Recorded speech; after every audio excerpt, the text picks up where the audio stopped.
Hello everyone, Puzzle Knight here with another video. You may be wondering, why am I at the install screen? Well, I decided to start something new called Let's Play Puzzle Dragons, and in order to do that, I need to start from the very beginning. This journey will be completely non-in-app purchase, so everything I do, I won't use any money at all. All the stones will come to me via event, and that's how the plan will work. If I like the monster I roll, I'll keep the monster and I'll just move on. Hopefully I will, because this Godfest has a lot of good monsters. I'm gonna name this one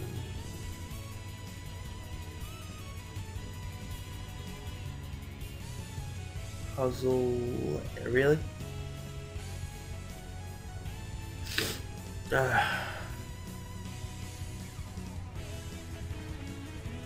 Honestly, I just hate the characters. Let's see.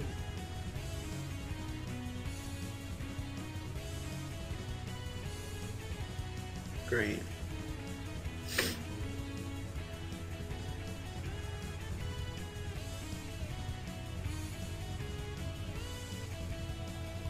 Good. Let's choose my starter. Well, I've chosen Plessy and Tyr before, so I'm gonna go with Bracky. So barely select her. And then here comes a very long install screen.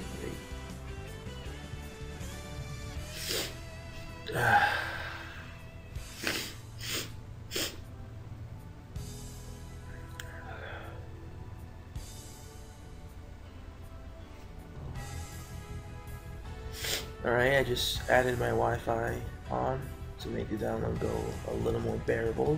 So after this is done, I'll meet you up when the game screen actually loads.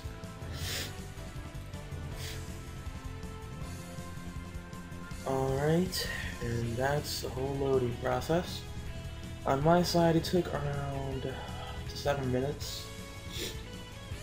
So yeah, it's just pretty much it. If you want to go through this, you have to have a good Wi-Fi signal to download it properly, but I digress. It's time to begin, and let's see the first dangerous monsters of Puzzle and Dragons. Oh my god, look at that thing. It looks like it's ready to kill us. Welcome to their first dungeon. Let's go over the game screen. This is your orbs. This is all of your orbs that will be mentioned throughout the whole game. Your hit point gauge. As of some update a long time ago, it changes color. That's a cool part. Ally monsters. And if you match an orb that matches to that color, green to green, blue to blue, red to red, then you can deal damage. And that is the enemy monster. You get collect coins, and you can display the menu to either change some settings or quit the dungeon. And that's just some simple orb movements. That will always be the same startup board every time you restart this tutorial for some reason. And allow me to get into a little bit more in depth on the colors. Basically, you could have some monsters with single colors, for example these slime monsters, as they're called. But you can have some dual element monsters, such as a blazing ice ogre, who has water and fire as its elements, which can be really useful if you want to have more than just single color elements doing damage, because dual elements will count as like two monsters as one, so that's pretty cool. So it's best to have some dual type monsters. Some dual type monsters will have the same attribute, for example grass, water, all that stuff, but most of the time the dual element monsters are different colors. And here are the helper friends. I'm going to post my ID after this. If I get a good monster, or if I re-roll, which will be put up in the annotations after the video has ended. And now we have a counter. Now every time we move an orb, the counter decreases, as you can see there. Once we reach 0, game over. That's what I try to prevent.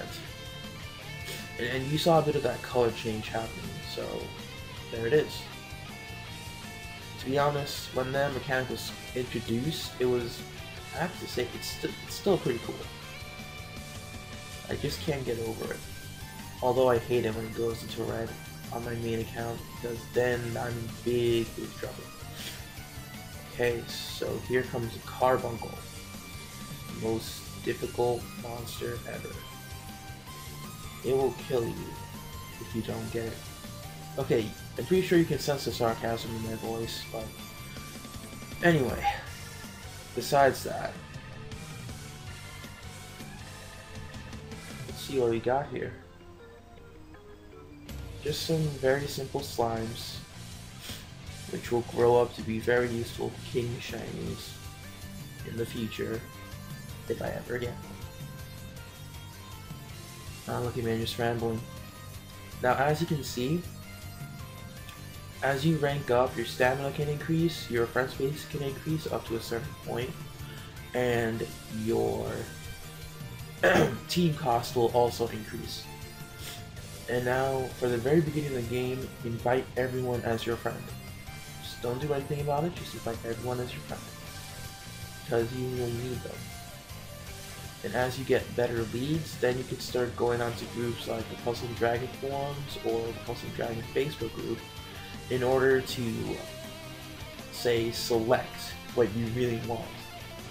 And now here we have, ooh, you are good. Hermes is a good leader. I will not lie, it's a very good leader.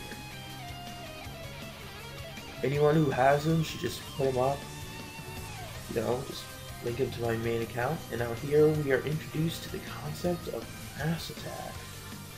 It's a very awesome concept, and I try to use it frequently.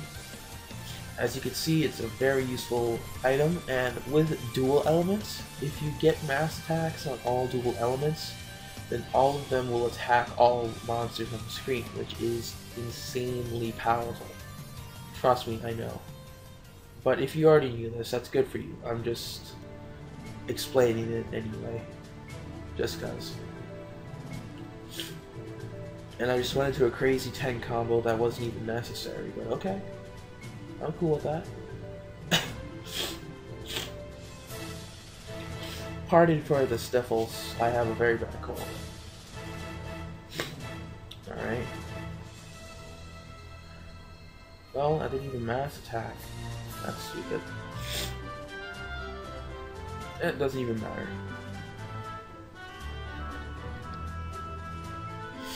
It's just me, I prefer to mass attack. Anyway, let's see what we got. Oh my god, it is a shiny balance type monster. User has reached, of course. Let's do some power fusion. Oh, sorry. And we select our shiny, begin fusion, and there it goes.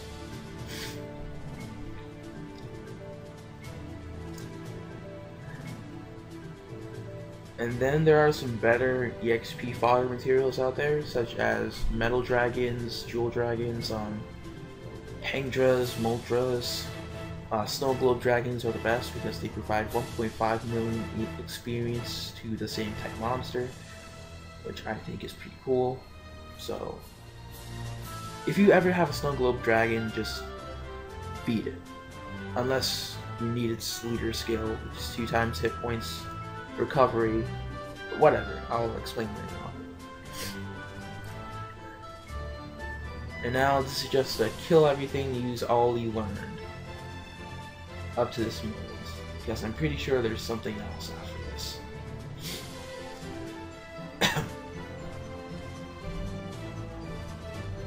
basement and second floor. Dear God, we're getting into the big leagues. And now with the player choice Godfest in play, I honestly hope that I can get a decent monster from this. I don't care what, a decent monster will be nice. Perhaps an Indian god, but this is just my in-app purchase player speaking here. For the non-in-app purchase person, I don't care what I start with, as long as it's good. If it's a Neptune, that's going to be pretty decent for a future dungeon I have in mind. So I wouldn't mind supporting a Neptune. Send a friend invite. Now on to the last tutorial stage. This tutorial stage has to be like a really informative tutorial stage. No, not really. Sorry. It's not a really informative tutorial stage. It's self-explanatory. And now some monsters have skills. And once you use some skills, well, they can deal some massive damage. Some skills don't damage, they can recover, they can stall enemies, poison enemies, and so on and so forth. So these skills can be really useful.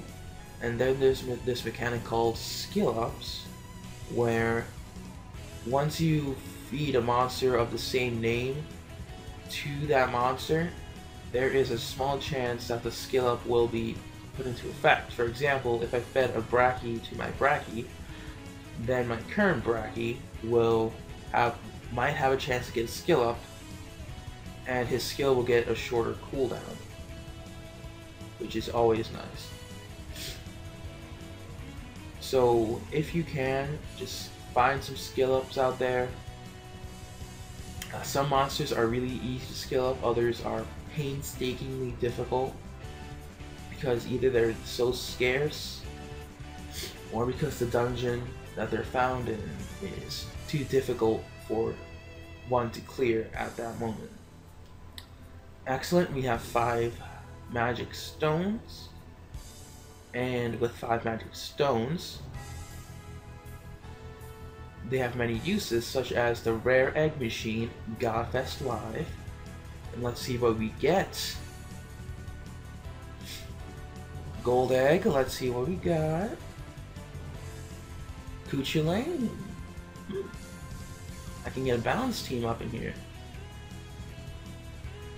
I'm okay with this. I'm very okay with this. Alright, and that is the tutorial phase of Puzzle and Dragons. Thank you guys for watching, and I will complete Departure Tower as well as many other dungeons that will come in the next episode. See you all next time.